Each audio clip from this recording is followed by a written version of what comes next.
ঠুনকো অজুহাতে নির্বাচনকে প্রশ্নবিদ্ধ করে স্থগিত করতে চাচ্ছে। একদিন পরেও আমাদের এখন নির্বাচনী গণনা কার্যক্রম শেষ হয়নি। আপনারা জানেন দীর্ঘ 33 বছর পর জাকসু নির্বাচন অনুষ্ঠিত হতে যাচ্ছে। গতকাল বিকেল 5টায় ভোট গ্রহণ কার্যক্রম শেষ হওয়ার পর আজ একদিন পেরিয়ে গেলেও শুধুমাত্র হল সংসদের যে ভোট গণনা কার্যক্রম সেই কার্যক্রম মাত্র শেষ হয়েছে। এখনও সেন্ট্রাল প্যানেলের ভোট গণনা কার্যক্রম বাকি রয়েছে, যেটি আসলে হল সংসদেরও অনেক গুণ বেশি কোয়ান্টিটির। আমরা এই জায়গায় প্রশাসনের স্পষ্ট কিছু অব্যবস্থাপনার পাশাপাশি কিছু দলের সরাসরি ইন্ধন দেখতে পাচ্ছি, নির্বাচনকে বানচাল করার প্রয়াস দেখতে পাচ্ছি। আমরা শুরু থেকে বলে এসেছি আমরা শিক্ষার্থীদের ম্যান্ডেট চাই, সুষ্ঠু একটি নির্বাচন চাই, যে নির্বাচনে শিক্ষার্থীরা তাদের মতের প্রতিফলন ঘটাবে। এখানে কোনো বায়াসনেস থাকবে না। আমরা জিতি কিংবা হারি, অন্য দল জিতুক কিংবা হারুক, শিক্ষার্থীরা সেটা নির্ধারণ করবে। আপনারা লেভেল প্লেইং ফিল্ড রাখুন, শিক্ষার্থীদেরকে মতামত প্রকাশ করার জায়গা দিন। কিন্তু কিছু একটি পক্ষ, ছাত্রদল এবং অন্যান্য দলগুলোর যে এই জায়গায় প্রয়াসগুলো দেখতে পাচ্ছি, তারা শিক্ষার্থীদের ম্যান্ডেটকে উপেক্ষা করে তারা নিজেদের যে স্বৈরাচারী মনোভাব, সেই স্বৈরাচারী মনোভাবকে এখানে ফিরিয়ে আনার চেষ্টা করছেন এবং নির্বাচনকে বানচাল করার চেষ্টা করছেন। আমরা যদি মোটা দাগে এখন সর্বশেষ পরিস্থিতি আপনাদেরকে বলি যে বর্তমানে প্রশাসনের একটি গ্রুপ ঠুনকো অজুহাতে নির্বাচনকে প্রশ্নবিদ্ধ করে স্থগিত করতে চাচ্ছে। এই ছাত্রদলের এই ঠুনকো অভিযোগের শুরুটা ওএমআর মেশিন দিয়ে। ওএমআর মেশিনে তারা দাবি জানিয়েছে এটি একটি জামাতের প্রতিষ্ঠান থেকে নিয়ে আসা, বাকশাসে এক হিসাবে দাবি জানিয়েছে, ছাত্রদল একসাথে দাবি জানিয়েছে। পরবর্তী আমরা দেখতে পাই এটি আসলে বিএনপিপন্থী একটি প্রতিষ্ঠানের।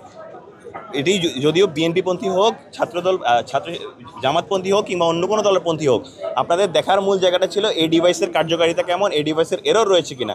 আপনারা সেটি না দেখে ট্যাগিং করে এই নির্বাচনের ওএমআর পদ্ধতির মধ্যে একটি ইফেক্টিভ পদ্ধতিকে বাতিল করার দ্বারা যেই গ্লানি আমাদেরকে বইতে হচ্ছে, একদিন পরেও আমাদের এখন নির্বাচনী গণনা কার্যক্রম শেষ হয়নি, এটি সুস্পষ্ট যেই ষড়যন্ত্রে সামিল। এবং আমরা দেখতে পাচ্ছি এই নির্বাচন বানচালে ইন্ধন দিচ্ছেন প্রশাসনের যে বিএনপিপন্থী শিক্ষক নজরুল স্যার, মাফরুই সত্তার, যারা মূলত এই নির্বাচনের সার্বিক অব্যবস্থাপনা এবং যে বানচাল এই সেই ষড়যন্ত্রের জন্য দায়ী। এবং তৃতীয়ত আমরা দেখতে পাচ্ছি গতকাল বিএনপি নেতা নজরুল স্যার উনি একটি মেয়েদের হল প্রভোস্ট, কিন্তু উনি মেয়েদের একটি হল প্রভোস্ট হয়ে অন্য হলে গিয়ে মব তৈরি করে সেই হলের নির্বাচন প্রক্রিয়াকে বাধাগ্রস্ত করার প্রক্রিয়া করেছেন। এটি আমরা সুস্পষ্টভাবে দেখতে পাচ্ছি এটি নির্বাচন বানচালের একটি ষড়যন্ত্র ছিল। এখন যেটা দেখতে পাচ্ছি তিনি ছাত্রদলকে ব্যবহার করে বিভিন্নভাবে ক্যাম্পাস অস্থিতিশীল করার চেষ্টা করছেন। গতকাল আপনারা দেখতে পেয়েছেন আমাদের একটি আবাসিক হল থেকে ছাত্রদলের সাবেক একজন বাংলাদেশ জাহাঙ্গীরনগর বিশ্ববিদ্যালয়ের প্রাক্তন শিক্ষার্থী এবং ছাত্রদলের সহসভাপতি, তাকে আটক করা হয়েছে নির্বাচন বানচাল এবং অবৈধভাবে অবস্থান করার জন্য। বিভিন্ন হলে তারা মব তৈরি করেছে, বিভিন্ন হলে তারা কেন্দ্র দখল করার চেষ্টা করেছে, হট্টগোল তৈরি করেছে। এবং সর্বশেষ আজ সকালে নির্বাচনী দায়িত্ব পালন করতে এসে একজন আমাদের সম্মানিত শিক্ষিকা, তিনি আজকে ইন্তেকাল করেছিলেন। গতকাল তিনি অবশ্যই কার্যক্রম পরিচালনা করেননি, তবে আজকে এসেছিলেন উনি পোলিং অফিসারের দায়িত্ব পালন করার জন্য। সেই জায়গায় ওনার ইন্তেকালকে কেন্দ্র করেও একটি গ্রুপ চেষ্টা করছে এই নির্বাচনকে বানচালের একটি রাজনীতি তৈরি করার। এগুলো আসলে খুবই লজ্জাজনক এবং খুবই ন্যাক্কারজনক যে এদেশে 24-এর গণঅভ্যুত্থানের পরের একটা পরিবেশেও আমাদেরকে একটি ন্যায্য দাবির জন্য এতদিন ধরে আন্দোলন করতে হচ্ছে, এত গ্লানি পোহাতে হচ্ছে।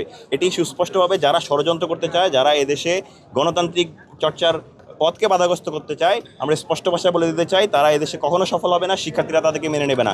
শিক্ষার্থীরা ভোটের মাধ্যমে তাদের যে জবাব দিতে চায়, তো সেই জবাবকে তারা ভয় পাচ্ছে এবং এজন্য নির্বাচন বানচাল করার চেষ্টা করছে। আমরা নির্বাচন কমিশনের প্রতি আহ্বান জানাচ্ছি, আমরা আপনাদেরকে সহযোগিতা করছি গত একদিন ধরে, আপনারা সুষ্ঠুভাবে নির্বাচন বাস্তবায়ন করুন। আপনারা যদি আজকের মধ্যে ভোট গণনা কার্যক্রম শেষ করতে না পারেন, এটি আপনাদের জন্য অনেক বড় শঙ্কার জায়গা হবে। এবং আমরা একই সাথে বলতে চাই আপনারা সকল প্রকার ষড়যন্ত্রকে উপেক্ষা করুন এবং ভোট গণনা প্রক্রিয়া শেষ করুন এবং নির্বাচনী ফলাফল প্রদান করুন।